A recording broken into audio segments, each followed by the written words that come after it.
Oh, howdy all, grab yourself a drink. It is time for some Path of Exile discussion. There's been a significant number of new players taking up Path of Exile in the last little while. I wanted to put together a few tips and tricks that I think are worthwhile if you're starting the game in 2023. And as always, you can download these notes from my blog, which I'll put a link to down in the description below. So, the very first step, the very first important thing you need to do before you even get to the first town, before you level up to character level 2, you want to rebind your left mouse button from the default attack to move without attacking instead. And you want to rebind your middle mouse button to default attack. Now, you're not going to keep this for very long because your default attack is pretty bad, but it's something you can just use during the first quarter of Act 1. Change this once you've got a few more skills though. Then change most of your skills as you pick them up to always attack without moving, unless you have a very good reason not to. This will make the game feel much more responsive and much smoother, and it will be a big improvement to quality of life. You don't want your character moving except when you want them to. The next thing that you're going to want to do is decide what you find fun in a game. I'm going to send you down one of two different paths next, and which one you go down depends upon your own idea of fun. There is no wrong or right answer here. All that matters is what's going to be more fun for you personally. And the key question I want you to think on: would you prefer to succeed facing minimal resistance, or would you prefer to fail a bunch of times and succeed only after struggling to overcome a lot of challenges? There is no wrong or right answer to this. There is only your personal opinion. Are you more interested in the journey, or are you more interested in the destination? Now, your first option is what I term the throw me in the deep end approach. Here, you're not going to follow a guide. Here, you are likely to set yourself up to fail eventually, but this can be a lot of fun. And this is the way that I started Path of Exile. If you follow this approach, your first character will be objectively bad, and respecking in Path of Exile is not free. So this will end up being quite a setback. Here, you go into the game with no foreknowledge other than just a couple of very important basics, and you keep playing until your progress slows enough that you stop having fun. Now, I would expect this will happen for most players between levels 80 and 85. On the plus side, you will learn a lot about the game through failing, and you'll also have the experience that you can't get later of that first playthrough unguided. This is the way that I started Path of Exile, and I had an absolute blast. The game was a little bit harder then, there was a bit less character power, and at that point I got to about level 53 before I started being unable to progress any further. It is still, however, very important that there's a few build traps you avoid. You don't want to allocate Chaos Inoculation, you don't want to allocate Blood Magic, and you don't want to allocate Ancestral Bond if you do go down this route. And we'll get into why you do that a little bit later. Even though we're throwing ourselves in the deep end, there's a couple of rocks down the bottom that you definitely want to miss. The second option is to follow a guide. Here, you'll learn from the mistakes of others and let them fail so that you can rise above them. Here, you want to follow a new player-friendly character build guide. This way, you're likely to progress further on your first character. You won't brickwall in the 80s for levels, you'll keep smashing forward, and you may be able to take down a lot of the endgame bosses on your first character. However, you will miss out on that experience of going in with no assistance, and you'll also miss out on some of the feeling of accomplishment that you can get from figuring out difficult strategies yourself. Of these two pathways, only you know which one is more fun for you. For me, there's no question the right decision was to go in without a guide, but for you, it may be completely different. There's no wrong or right decision, it is your personal opinion. Next, however, there is the question of which game mode to play. Path of Exile offers temporary leagues and also has the permanent standard league. There's also 3 independent toggles for hard modes that you can turn on or off. These are solo self-found, in which you are banned from trading with other players and you are banned from grouping with other players. There is Ruthless, in which item drops are decreased and your capacity to modify items is decreased. And there is Hardcore, where if your character is killed in the league, it is removed entirely from the Hardcore roster and it is thrown into the permanent standard league instead. Now, I would suggest new players start with all 3 of the hard modes turned off, and also that you start in the current temporary league.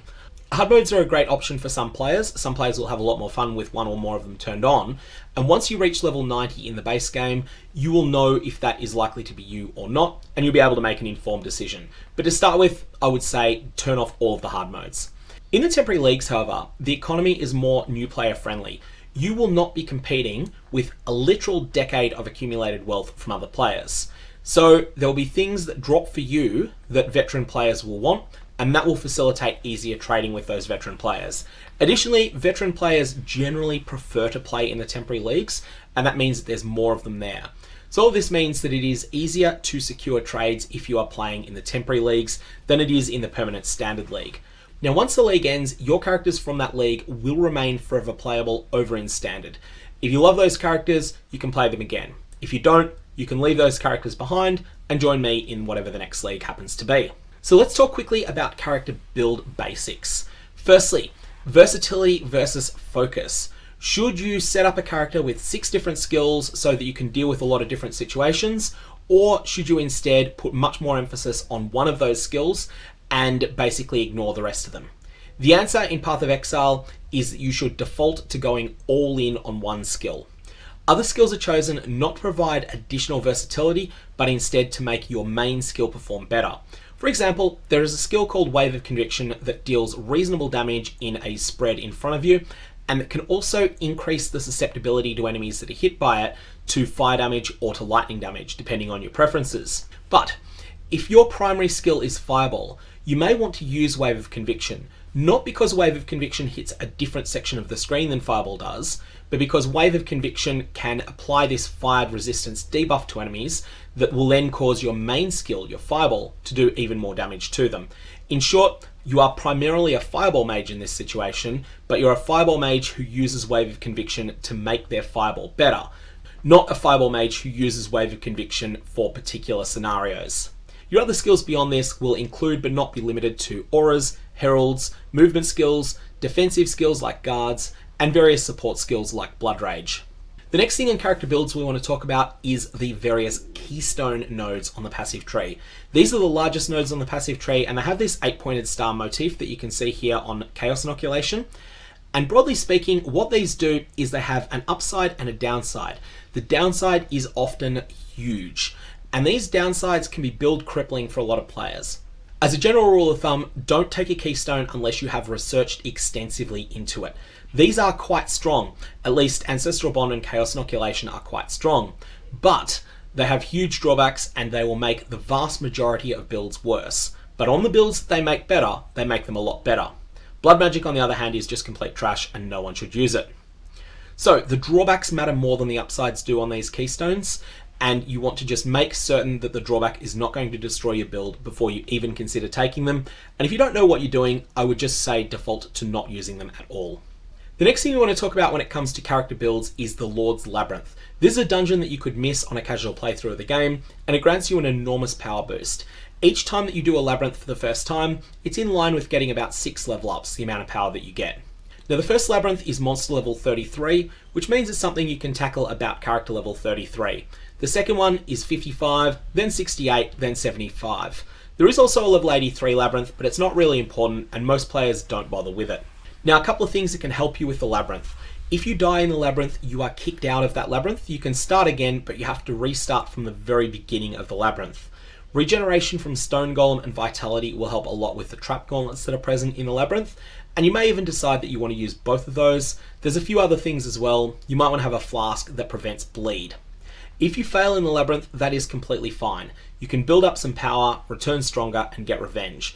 Additionally, there's some prerequisites to getting into each of the labyrinths, and these are the labyrinth trials. These are designed to familiarize you with some of the traps that you'll face inside the labyrinth. Now these trials are always found in static zones, and there is a link to them that I'll put a link to down in the description of this video below on the website poe.ninja.net, which we'll get to when we talk about external resources for Path of Exile. One thing that's very important with the Labyrinth is that it is where you become an Ascendancy class rather than the default classes you start with. For example, if your character starts their career as a witch, then after you do the first Labyrinth, you'll be able to specialize further into an occultist, or into a necromancer, or into an elementalist. And most veteran players will describe their character with a combination of their primary skill that they're using, and then also their Ascendancy subclass. For example, you might be a Righteous Fire Juggernaut, or you might be a Kinetic Blast Deadeye. If there's a couple of different versions of a build, then sometimes you'll find people will add in additional words to describe that. For example, someone might describe their character as a Poison Blade Vortex Occultist. The next thing we want to talk about when it comes to character builds is that life is not only for characters that want to be tanky. Pretty much every character in Path of Exile needs to invest a fair amount into life and survivability. Whilst for experienced players, there's a couple of other alternatives to having a high life pool. For example, you could use Chaos Inoculation in conjunction with a high energy shield pool. For beginning players, I would suggest that the first thing you get in order is getting a decent amount of life in conjunction with getting your elemental resistances to a good level. The big mistake I made on my first character when I started Path of Exile 10 years ago was that I treated life as a tank-only stat and didn't take much of it. Now, all characters need a healthy life pool and also need significant elemental resistances. It's my recommendation that by the middle of Act 4, you want to have at least 1,000 life and 75 for your resistances to each of cold, fire, and lightning. And chaos resistance can lag behind for a long time here. At the end of Act 5, your resistances will be nerfed, and this will happen again at the end of Act 10. And also at these points of the game, deaths will start to drain some XP from your character. Now you should aim for at least 250 life minimum per act by the end of that act, and ideally you'll have 20 to 30% more than that. In maps, i.e. after Act 10, you're going to want much more again. Endgame will start to require significantly more defenses than this as well. It's not really enough at endgame to run around with 5,000 life, 75 resistances to each of fire, cold, and lightning. You will need to have additional defenses on top of this, but these are things you can hold off worrying about until you beat that level 75 Labyrinth. You'll need to choose between 4 options in Act 2, where there is a quest where you need to deal with the bandits. You can either kill them all, or you can kill 2 of them and then leave the other one in charge of the area. For veteran players, it is usually the right choice to kill all 3 of them, but for new players though, it's often best to help Alira. The mana that Alira will give you is a big deal, and the resistances will help you loads as well. You can respec this choice later, but it's not free. It's going to cost you 20 Orbs of Regret and a stat amulet, which you'll then need to vendor in one transaction, and then you'll receive a Book of Reform that will change which bandit you've helped. 20 Regret Orbs is a huge expense before level 85, but it's easily enough managed late game. My general advice here is help Alira early on, but with a view that if you do keep playing and reach like level 90, 92 or so, at that point you are then going to want to respec to killing all 3 bandits, and you'll be able to do that, and at that point the cost for doing so will be very, very manageable. Also in Act 2, you'll be introduced to the wonders of Helena's crafting bench. You'll meet Helena from one of the quests that you do there, and she'll give you a hideout, and she'll also put a crafting bench into it. This allows you to make small, deterministic, and important tweaks to your existing items. If you're ever short a few resistances, or if you're ever short a few points of an attribute, then you can use the crafting bench to fix this. If you get a set of boots that are fantastic except they don't have movement speed, then you can use the crafting bench in order to fix this as well. And just be aware that rare items are capped at 3 prefixes and 3 suffixes, and the crafting bench will not allow you to violate that rule. Additionally, unique items cannot be modified with the crafting bench. The next topic that's important to discuss is item filters. The further that you progress through the game, the pickier you will need to become on what items you loot off the ground, because you'll be killing more monsters per second, and those monsters will start dropping more and more loot. In Act 1, an Orb of Alchemy is actually an exciting drop. It's a big upgrade. By level 85, you may not even be interested in clicking it and picking it up off the ground. Item filters hide outdated and bad loot, and most importantly, they scream at you when a super precious item drops. If you've got a well-configured item filter and a Divine Orb or a Voidborn Reliquary key drops, then your loot filter will let you know that something amazing, something special has happened, and let you know so that you can run over and pick up that item. There is a player-run online filter customization tool, the website filterblade.xyz, which is amazing. Filters are useful from character level 1 to 70, although you can get by with the default one that the game already has in it, but they are absolutely mandatory later in the game than that.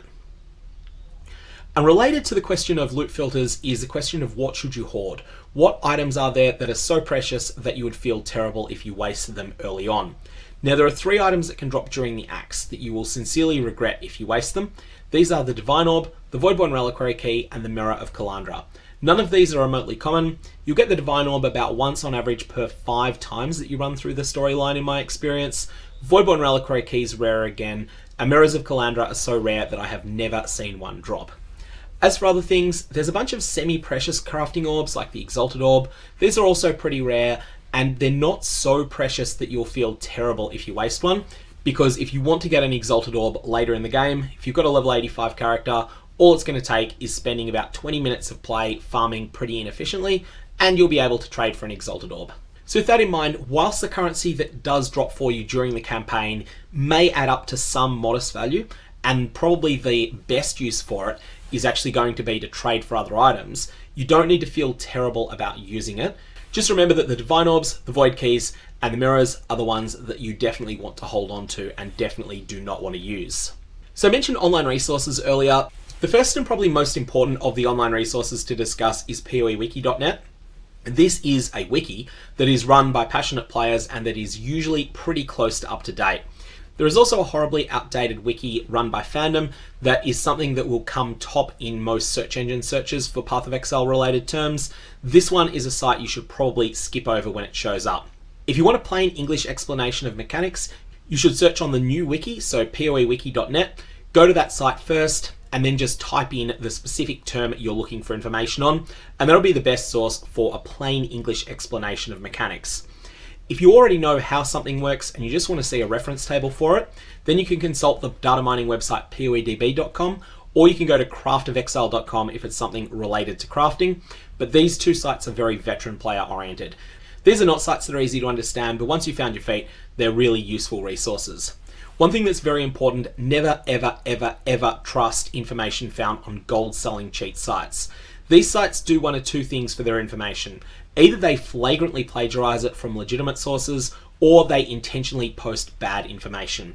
When they're intentionally posting bad information, their goal is to dig you into a hole, and a hole that they think you might then return to their site and use their paid cheating services in order to boost yourself out of it. Gold buying is cheating in Path of Exile and it is bannable, so don't do it. Other important niche sites, poelab.com comes to mind for the layout of the Labyrinth, which changes every single day, and there is poe.ninja for economy and metagame aggregation, poestack.com for tracking your own economic progress and for keeping track of what items you've got that are worth more than you might think they are. And there is a player-run Discord where a lot of trading takes place, the Forbidden Trove. Just a bit of a warning with TFT, they have a zero tolerance policy on scamming and also scam adjacent behavior. So things that are dishonest but that might not meet a dictionary definition of a scam, they will ban people for that. And they also have a fairly low tolerance to people who are rude. So keep that in mind, it is one of the more moderated places on the internet, but it is still less moderated than most workplaces. So where does character offense come from in Path of Exile? For spellcasters, a lot of your damage comes from your gem levels, with reasonably well chosen support gems adding about 2.5 gem levels worth of additional damage each as well. For attack builds, it usually comes from your weapon and from the support gems that you're using. Upgrading weapons should be a big deal for attack-based builds, and support gems are usually a multiplier of about 1.4 times the damage each. This starts to add up when you've got 3, 4, or even 5 of them. After that, critical strikes can be a big deal in how people scale their damage, as can playing into gem-specific mechanics. Effects that provide increased percentage damage aren't nothing, but they aren't huge either, and that's because they add together rather than multiply together. You do want these stats, but don't overspend to get them. More percent damage is much, much, much better. So more versus increased. In Path of Exile, less and more effects multiply with each other. Reduced and increased effects add to each other, and this means that in general, more effects are much more impactful than increased effects.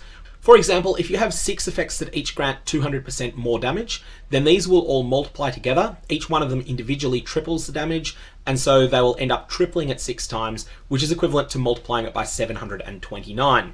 On the flip side, if you had 6 200% increased effects, these would only combine together to be a 1200% increase, which is a multiplication by 13. In practice, 200% more damage effects almost don't exist in Path of Exile, much more likely to be in the 30-40% range, but it's still the case that the same effect occurs. The more multipliers that you get, the more damage each one of them provides you. A quick change of topic to talk about how trade works in Path of Exile. There is the website pathofexile.com/trade, which allows you to search through items that other players have found that they have listed for trade. Some of these items will be terribly overpriced, some of them will be bargains, most of them will be somewhere in between. Most trades will take place in Chaos Orbs, which have a pretty low value, and Divine Orbs, which have significant value. Divines are quite rare. On an average, you'll get less than 5 of them on your pathway to level 90. Chaos Orbs are way more common, and at the time I'm recording this video, they're about 1/220th of the value of a Divine Orb. But this rate of trade varies, and sometimes it'll be 200, sometimes it'll be closer to 260. That's going to depend on the day of the week. It's going to depend on what the richest players in the economy are doing, and on their consumer confidence. If an item and its price are appealing to you, then you can send a message to the owner of the item. That player will then invite you to a party if they're in trade, and then you'll be able to do your transaction. Triple/quadruple check that the item is correct and that you're getting what you think you are getting, especially if you're spending 100 chaos or more, as there are scammers in Path of Exile. Broadly speaking, I would suggest you first start trading when you find your progress meaningfully slows in the game, because picking up an item upgrade through trade will then substantially improve that. For most players, this is likely going to be between Act 6 and Act 10. There'll come a point where your item's just falling behind in a various way and you need a specific problem solved, and trading will enable you to do that. Also, on terms of things that come up a little bit later in the game, there is the Atlas passive tree. I just want to introduce that in this video because it's something that you can do a lot more discussion on, and I have got other videos going into it in much more depth. But the Atlas passive tree will let you boost your favorite content in endgame maps. In level 68 and above content, the Atlas tree will allow you to roughly triple the frequency you encounter a lot of things and roughly triple the intensity of those particular mechanics. Now, triple is give or take. Sometimes it's more, sometimes it's less. It does change from mechanic to mechanic. It is not an optimal strategy, but it is a good enough strategy to choose your 2 favorite mechanics and take all of the nodes that amp them up, then spend your remaining points on things that cause special maps to drop more, such as Shaper and Elder Guardian maps, or on mechanics where a small investment can make a big deal of difference, for example, Strongboxes or Labyrinth trials. You can respec your Atlas passive tree at a modest cost. And feel free to look up more thorough guides on the Atlas passive tree. Your Atlas's strengths should match your character's strengths. If your character is set up in such a way that you find blight content much easier than most people do, then in that situation, you might want to set your Atlas up around the blight mechanic. If your character is set up in such a way that you are absolutely terrible at killing really, really tanky bosses, then in that situation, essences and uber boss mechanics might be things you want to avoid. You also want to beware nodes that add a significant amount of danger to every map that you do. The nodes that add possessed rogue exiles are a classic example of this. So are the ones that add 2% to the numerical effects of map modifiers. These can be very dangerous and it can be very hard to spot where the danger is coming from, but those 2 mechanics will definitely tear you apart. Now, also in terms of things that come up a bit later in progression, a lot of players plan to get their first 6 link before it's actually an achievable goal. Making a 6 link with Orbs of Fusing by applying them to a 6 socketed item is actually a very rare outcome, and it takes an average of at least 1,000 Orbs of Fusing. This is a very high price, and as a result, I don't recommend that you try to do it until you know exactly what you're doing. A far cheaper option is to either self-farm or trade for a set of the Divination card, The Chains That Bind. This Divination card currently drops in the Tier 10 Cells map. This may change if you're watching this video after the Crucible expansion. And in the Tier 10 Cells map, you'll loot about 1 copy of this card per map that you run, which is dependent a little bit on your Atlas setup. 11 of these maps means you get 1 6 link, and then once you've got it, you can upgrade it with an essence such as a Shrieking Essence of Greed in order to make yourself a nice starter armor piece. Don't spend too much upgrading this because you're going to replace it in time. But prior to about level 85, it is perfectly fine to still be on a 4 or 5 link. And the reason I raise this entire topic here is that one of the most common things I have seen new players do is try to get themselves a 6 link before they even finish the acts. I don't really recommend doing this. I think it is perfectly fine to just wait that bit longer and try and get that 6 link about the time that you start tackling monsters that are level 80 or higher. You don't really need it while the monsters that you're fighting are level 60 or even in the 70s in early maps. The easiest way to get one is from the Divination card, The Chains That Bind, or alternately from trading with other players. When we've been talking about trading, the topic of stash tabs is an important thing to raise here. So stash tabs are your storage of unwanted items, and premium stash tabs are ones that are set up to be much easier to use with trading. I usually consider Path of Exile to be a free game up to about level 85. Basically, I think of the game as being a free trial until then, but if you're still having fun with the game at the point you hit level 85, you're likely going to want to buy a supporter pack, which is a cosmetic and store points bundle. Now, supporter packs have never, throughout the history of the game, as far as I know, ever gone on sale. They're always sold at full price, but there is usually a stash tab sale where the stash tab to points ratio ends up being decreased about once every 21 days. So you can consider the cost of a supporter pack being the box price for the game, but you don't need to do it until you've hit level 85 or so. The store sells no cheat codes. There's no system where you pay $20 US to start a league 4 days earlier or anything like that. But you will find that buying several of the stash tabs is pretty much essential if you do decide that you want to get into trading in the game much at all. Whilst there's no real limit to the number of stash tabs that you can buy, There is a practical limit to how many of them are useful, and that limit is probably about 10 less than I actually have. Once you do hit early endgame, character level 85 or so, there's a few topics I'd like to suggest that you research. You don't need to think about these until you get there. Because they're beyond the scope of an introductory tips and tricks video, I'm just going to mention what these topics are with no further details. You're going to want to find a solution to enemies inflicting elemental ailments upon you. You're going to want to research some of the unique jewels that exist in the game. Timeless Jewels, Forbidden Flame, Forbidden Flesh, Watcher's Eye, Unnatural Instinct. There's a whole swathe of them, and they're all worth researching so that you know which ones can be used to boost your character further. You're going to want to research scarabs, sextants, and other ways to turbocharge the mechanics that you are already focusing into with your Atlas. You're going to want to look at some of the bosses in the game, researching the Shaper, the Elder, Cyrus, a number of other bosses, and also you're going to want to start getting your head around the ways that Eater of Worlds and Searing Exarch altars work, and also Maven Witness, the Maven Fight, and Void Stones. So that's a few topics you might want to research once you hit level 85. You don't need to pre-plan for these because you don't need to make any decisions earlier on that are going to affect the way that these particular mechanics work. In closing, you're going to be slower than streamers are for a little while. This is perfectly fine.